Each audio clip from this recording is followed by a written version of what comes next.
کستاسو په سرمن کې دغه شان بیماری وي یا د چا هم په سرمن کې دغه شان بیماری وي نو د دې مکمل علاج په باره کې زه تاسو ته ویم خو د هغې نه وړاندې زه تاسو ته درې د دې داسې غټې وجې ښیم چې د هغې وجو نه دا بیماري ستاسو په سرمن باندې راتلی شي او دې بیمارۍ ته موږ په میډیکل کې سیرویسیس ویلی شو او دې ته په اردو کې چمبل ویلی شي او دا د یو سرمنې بیماري ده د ډېر وخت نه کم ته چې کرونیک سکن ډیزیز ویلی شي نو د دې د ټولو نه اول وجه جینیټیکلی کیدی شي یعنې د چا په خاندان کې چې دا بیماری تیره شوې وي نو 50% دا چانسز وي چې د نورو په وجود کې هم دا بیماری راشي دویمه وجه دا ده چې زموږ په وجود کې کم طاقت دی کم ته چې امیونټي ویلی شي د کم د وجې نه چې زموږ وجود به هر بیمارو نه بچ کیږي نو هغه طاقت راشي زموږ سرمن خوړل شروع کړي او زموږ سرمن خرابول شروع کړي چې د هغې د وجې نه هم زموږ په سرمن باندې دا بیماری یعنی دا سیرویسیس راتلی شي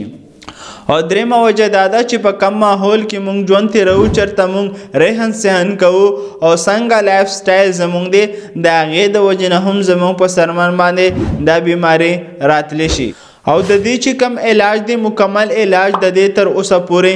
نشته دی خو تاسو ته چې کم د دې د وجې علامات محسوسیږي کم ته چې خارښ ویلی شي کم ته چې درد ویلی شي او کم د وجې چې بهر ته وینه ځي او تاسو ته تکلیف وي نو د دې علاماتو ټیک کېدو دپاره او د دې ختمېدو دپاره تاسو ته ډاکټر کریم لیکي اوینټمنټ لیکي او تر دې چې د خولې والا څه میډیسن هم تاسو ته لیکي چې د هغې سره ستاسو کم د علامات وي دا ستاسو ورسره بهتر وي او دا علامات تاسو ته نه محسوسیږي او د دې سیروسیس مکمل علاج تر اوسه پورې نشته دی نو کچري تاسو ته څوک هم وایي چې د دې به موږ تاسو ته مکمل علاج وکړو نو دا به هسې دروغ خبره وي نو د دې سیروسیس په باره کې تاسو د خپلې سرمنې خیال ساتئ او تاسو ته چې ډاکټر کم کریم ولیکي کم اوینټمنټ ولیکي او کوم مویسچر ولیکي په کم سره چې تاسو دا نمی کول غواړئ او کم میډیسن چې تاسو ته ولیکي نو هغه میډیسن تاسو استعمالوئ چې د هغې سره ستاسو کم د دې علامات وي چې د هغې د وجې نه تاسو ته تکلیف وي